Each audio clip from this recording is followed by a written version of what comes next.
Hello, we're Bonnie and Greg Dixon from Storyvan TV, and we're talking today with Breck L. Rice about worker compensation plans and getting back to work. Saving money for your company, saving money for your workers and making it efficient. We were so intrigued, Breck, when we met you and we learned a little bit more about what you do. Can you share with us how it works that you can save so much money, because there's a lot of fat out there that we don't have to pay for? Yeah. Thank you for having me on first. This is a really fun experience. It was great meeting the both of you and discussing a brand new project. So I've been in healthcare for about 20 years now. I've been helping injured workers get the prescribed medications that they need in a timely manner without any hassle or delays. And then I mitigate the risk for the pharmacies that are dispensing those medications. So in essence, we're a third-party payer that helps the wheels of progress move forward. So the grandfather of our industry had just about every pharmacy chain and independent using them nationwide here in the United States to process those pharmacy claims, especially the first fills, because they're not on file yet. If the injury happened just today, even sometimes their own employer doesn't know about it. And quite often we are reporting that for the first time from our pharmacy partners. So that grandfather had 90% of all the pharmacies using it, the program, and a big pharmacy benefit manager saw this opportunity to buy that company and roll all of those first fills and all of these subsequent fills into their networks. Because pharmacy benefit managers, or PBMs, make a lot of money processing claims, and so they wanted more money. So they were left a hole in the industry, and that's when we started ServeRx. So ServeRx, I'm a co-founder of the company. We've been around now helping those same injured workers and community pharmacies nationwide now for about 12 years. And we have several thousand pharmacies in our network. We're now the largest third-party payer for workers' compensation pharmacy claims today. And in that 20 years, I uncovered a dirty little multi-billion-dollar secret. And so we're launching a program to help expose that secret and take those middlemen out of the whole process. And so that's what we'll be doing moving forward. And so that's what I'm excited to talk to you about today. So the people that are really helped, the bottom line, is a person who might get hurt on the job and needs some medication right away, and versus what, having to wait. How would that work for that person? Yeah, so when it's being administered by a pharmacy benefit manager, a PBM, there's usually a 3-day gap before they even have the information on file, know about the injured worker. They're trying to get better about getting a temporary card sent out to that employee initially. So that they have something to present to the pharmacy. But 9 times out of 10, an injured worker is going to get hurt. They're going to go to an urgent care, an OCMED center. They're going to get first aid treatment right there initially, and then maybe a prescription.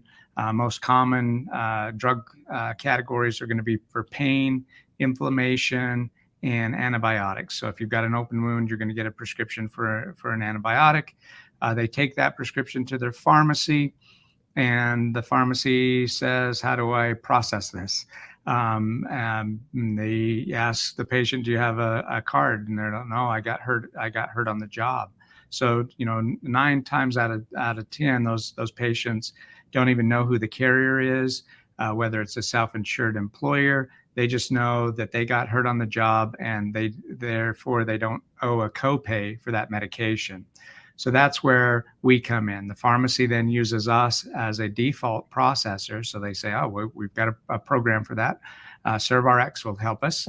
And so they adjudicate to our BIN, our bank identification number, and our PCN, all the information that's needed through direct to point connection through a switch. So it's just like they adjudicate any other healthcare claim, Medicare, Medicaid claim.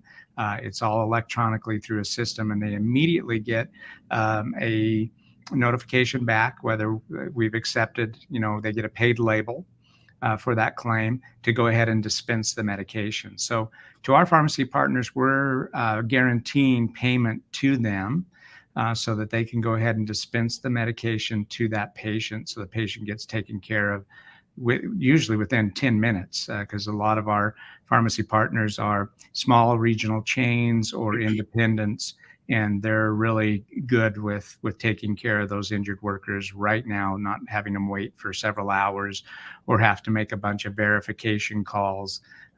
They can just go ahead and dispense the medication. Mm-hmm. So tell us more of as you're expanding your network, who are you looking for to partner with? Yeah, so that brings in the talking about that multi-billion-dollar dirty little secret, right? So what we found is that when the middlemen in healthcare get involved, that actually takes up the cost of medication and also the cost of the medical side as well. So if there's a third-party administrator administering all of these plans, they're kind of getting a cut from each of the plan sponsors or providers. And on the drug side, the PBM is taking a spread pricing, right? They're going to contract with the pharmacy to take a much lower reimbursement on dispensing that medication, but then they're going to turn around and bill the employer if they're self-insured, or they're going to bill the employer's carrier, like a Liberty Mutual, Travelers, Hartford. They're going to bill them at something close to a state fee schedule, which most states have an established workers' compensation fee schedule for prescription medicine, and then the PBM's gonna make a big spread on that. Best way to explain this would be to give you an example of a current client of ours. We have a small chain of grocery stores here in our own backyard. So I'm in the Phoenix area, Phoenix, Arizona. And there's a chain that has been family owned for several generations called Bash's. And in that grocery store chain, they put 42 pharmacies in 42 of their locations. And so right now they're kind of under the thumb of one of those pharmacy benefit managers with their own employee program. So how it works today is, let's say a warehouse worker is moving a crate of apples, and he twists his back wrong, and he knows, he pulled something. So he goes to the doctor. Doctor, sure enough, confirms, hey, you've pulled a muscle here, and maybe writes him a prescription for naproxen or something like that, a muscle relaxant with some pain help in there. So that employee then, Bash's employee, takes that back to his Bash's pharmacy. They dispense their own medication to their own employee and process it through the PBM that they're currently contracted with. That PBM may give them a $4 reimbursement for that naproxen.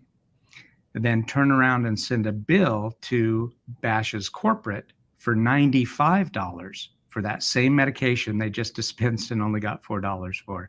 So they're literally taking their own medication and selling it at a steep discount and then buying it back at an inflated price.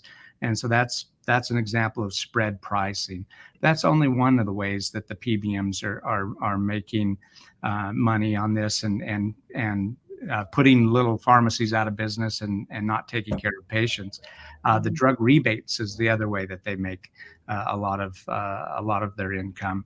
The manufacturers will give a rebate to the PBM so that the PBM will put that drug higher up in their formulary. So it doesn't seem like it would be legal, but yet that happens every day. So you're not only helping the end user, but also small business pharmacies that we'd like them to be there versus and grocery stores and other organizations. Yeah, you're actually helping small business America, because I personally don't want just one store to shop from. I'd like choice. And I try to support local if I can. And if they can't make a living, they will go out of business. So this could be a way to actually help keep them in business, because it's those small incremental chunks out of a small business on a daily basis that eats them up alive. Yeah, absolutely. Contract pricing, the pharmacy benefit manager's contract pricing is intended to put the small independents out of business and only allow the chains, the big chains, to exist. Because in a big chain setting, when a patient comes in to fill a prescription, they have everything else that you can think of under the sun to buy from them. So the average, what they consider in retail basket size, maybe $75 to $150 basket, meaning that if you go in to pick up a prescription, you're also going to buy $75 worth of other items in the big chain pharmacy. Independents, the mom and pops, they don't have all that front end space and all of that, soda pop and chips and toilet paper and Twizzlers and everything else. They are there as a community pharmacy. So the contract pricing is meant to really put those little guys out of business. And then, the big chain will feel sorry for them. And so they'll send a letter out and say, we know it's hard for you to stay in business, but we'll offer to buy your files from you. And so they're gobbling up. They don't buy the actual store. They just buy the files of all of the patients, and then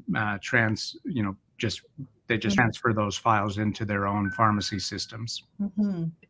How can a consumer, just knowing what that dirty little secret that you're sharing, how can a consumer or a worker just know about this? And can they even ask their small pharmacy or even the large pharmacy? Is there a question they should be asking?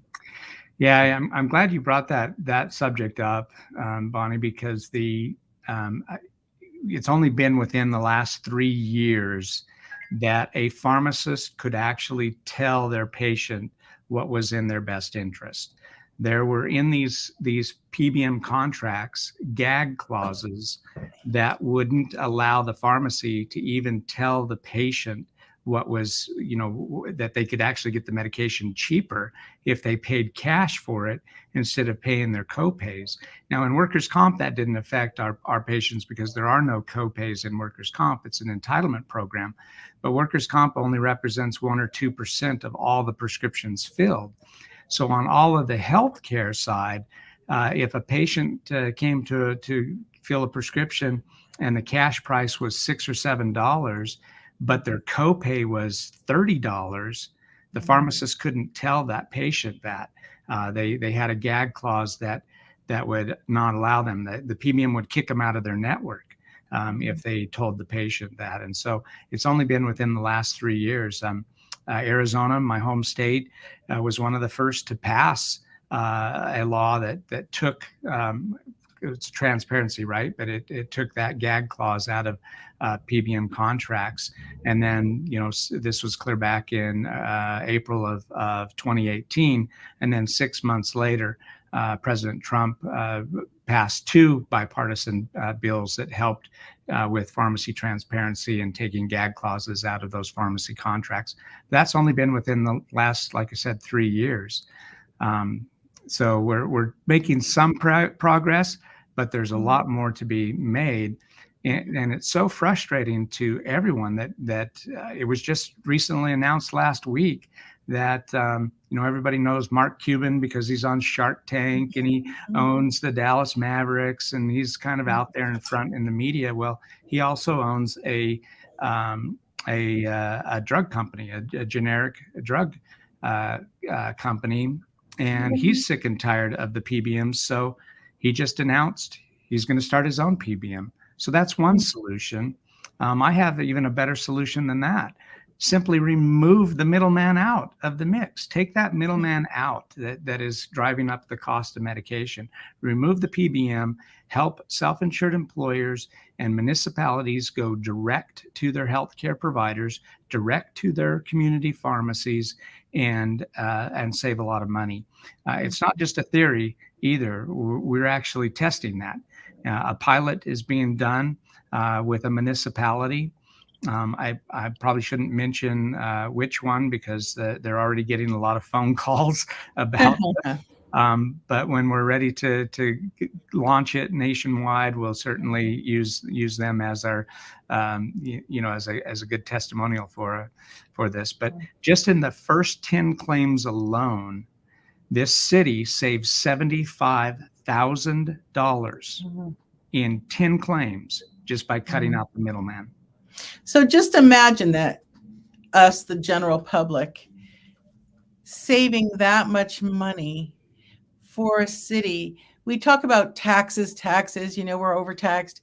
But if we're overpaying, then, why should we pay our fair share, not a penny more? And the thing is, it sounds like what you're bringing to the table is a fairness for people, for businesses, but bottom line, back to the person, the end user, so that they can be at ease too. Because I think the scary part of US and healthcare is not the not knowing of how much is this going to cost me, and just the unsureness. It's very stressful for people, stressful for businesses too, if they think they can't pay their bills and they're trying to serve a community. So I see you as a public service. And this is an odd question, but I think I'll just ask right here on the air.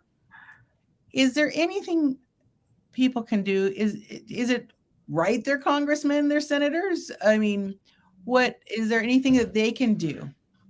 Yeah, that's a really, really good point. And I'd love to see more exposure, to this problem. Everyone knows that the United States has one of the greatest healthcare systems in the world, but it's very complex. And part of that complexity, drives some of this misuse of power of pharmacy benefit managers getting in there and taking all the drug rebates and making backdoor deals with the manufacturers and driving down the reimbursement to poor independent pharmacies, and trying to price people out of the market just to help their buddies that own these big national chains. And sometimes the PBM parent company is the national chain, right? So they're working both sides of it. And so the more exposure we can get to this, the faster we can pass legislation that is this transparency legislation. One legislation I would love to see passed is unbundling of networks. Today, the big three PBMs, they manage about 80% of the lives nationwide. Wow. Okay. Yeah. So it's totally all in three pots. And they've learned that if they just combine all their networks together, they can basically hold the pharmacies hostage. They say, listen, if you want our 64 million healthcare lives in your network, you're going to have to take all of these networks. And so they just bundle them up. One PBM had two separate networks. They had the health side, and then they had the workers' comp side. They saw what the other PBMs were doing, bundling. And so they literally, they just bundled as well. And so a pharmacy reimbursement went from, $40 or $50 down to, $4 or $5, just by bundling it. Because of course they're going to pick their lowest contracted price, which is usually a Medicare pricing or MAC pricing, maximum allowable cost, which is going to be a lot less than what the actual average wholesale price of the medication or AWP. Mm-hmm. Well, this is absolutely fascinating. I have lived both sides. I've lived in the US and I have lived in Canada. And I won't say one is better than the other. If we should know the system we're working with, no matter what it is. And you have really clarified something that I never knew about. I literally never, I think partly because I blessedly have not been on many medications on my life, but I do know people who are. And if it's frightening for people when they don't know something and they're ignorant of it. And you've just opened a whole arena for people that they really should know what's going on and really stand up for small business. That is the backbone of America. We want to keep our small businesses going. We want to support our neighbor in their business. And if we think we're getting ripped off, then we won't deal with them. They probably blame the pharmacy when really behind the scenes is where it's happening. Yeah. Yeah. The poor pharmacy is getting paid, pennies, if even that. In fact, the most recent network rate for managing the Department of Labor. So these are all your postal workers, all your federal employees. They went out for RFP, request for proposal, and one, smaller tier PBM had been the winner of the contract, and we had a great working relationship with them. Because we feel that need for the first fill, and then any subsequent fills would kick over to this other PBM, and they were doing a good job managing it.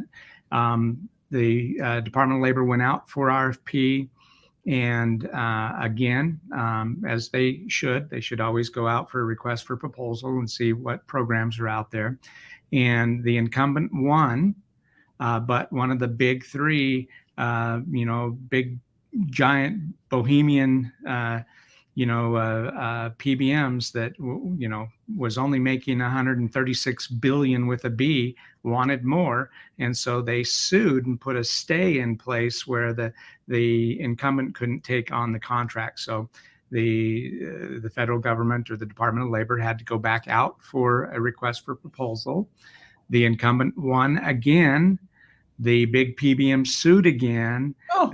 And so they had to reopen the RFP again, and then they just came in and undercut the pricing. So this big PBM just undercut everyone's pricing.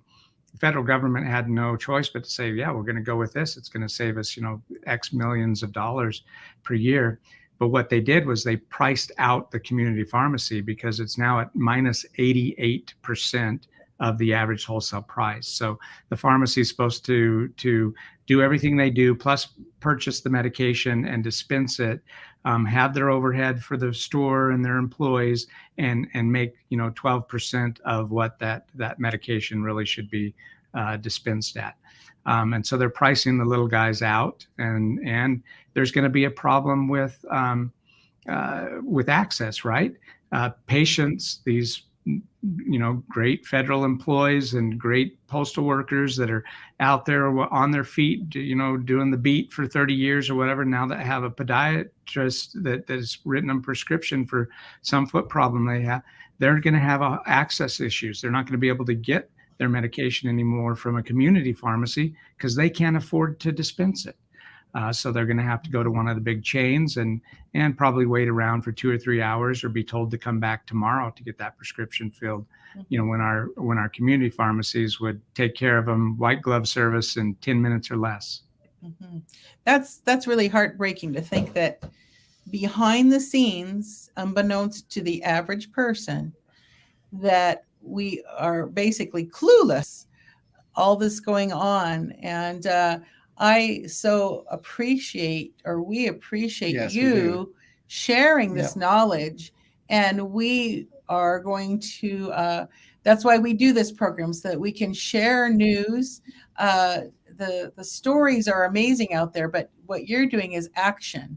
And we appreciate that. We want to stay on this story because we want to know the rest of the story. So here we are. I'll let you take over, Greg. This looks like the website. Yeah, so maybe you can tell us a bit about what they can find on your website here, and I'll put the little ticker tape in here for the address. Yeah. So certainly it's our contact information. This is going to talk about our services as revenue cycle management for our community pharmacy network. There's a nice little explainer video there that you see on the website with Fred, the pharmacist. I call him Fred, and he explains the program really simply of how we take care of our community pharmacies. The new program that we're talking about for managed care or cost containment, we estimate that just on the drug side alone, it's going to be about a 30 to 35, maybe even a 40% cost savings to a self-insured employer or to a city. To a city, a 40% cost savings, that's a new fire truck next quarter, or 10 new policemen. So it's we're talking about real dollars here.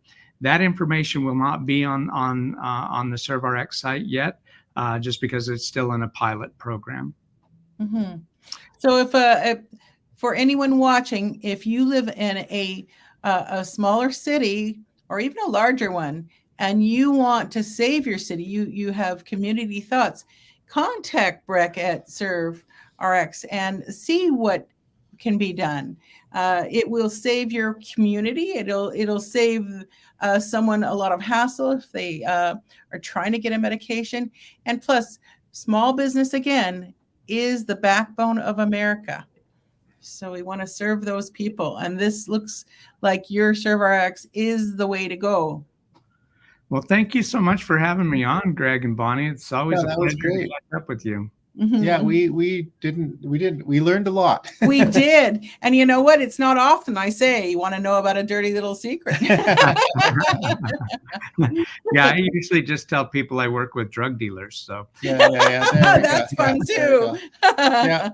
So when you do launch your program, that's because it's not quite out yet, right? It's coming up. Yeah, so we're still doing the pilot, but it's not too early to make introductions, right? Because most people are tied into a 2 or 3 years left on the current contract, and so we want to start building those relationships now, educating them that there is a better way. And by the time their RFP comes up, or when it's time to renew and send out a request for proposal, we want to be a part of that, because we are going to be able to save a lot of taxpayers money. One quick side note, just last week, USA Today just reported on the state of Ohio, and they are doing a long investigation right now in the state of Ohio because of the Ohio Medicaid program. They believe that they have been overcharged by their PBM in the neighborhood of $150 to $184 million per year.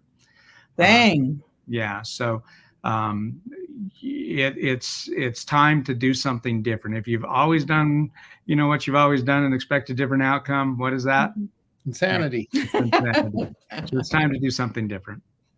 Well, thank you so much for being on our program today. And we'll have you back again. We will. Awesome. We want to know the rest of the story. Awesome. I look forward to it. Thank you so much. Okay. Thank you.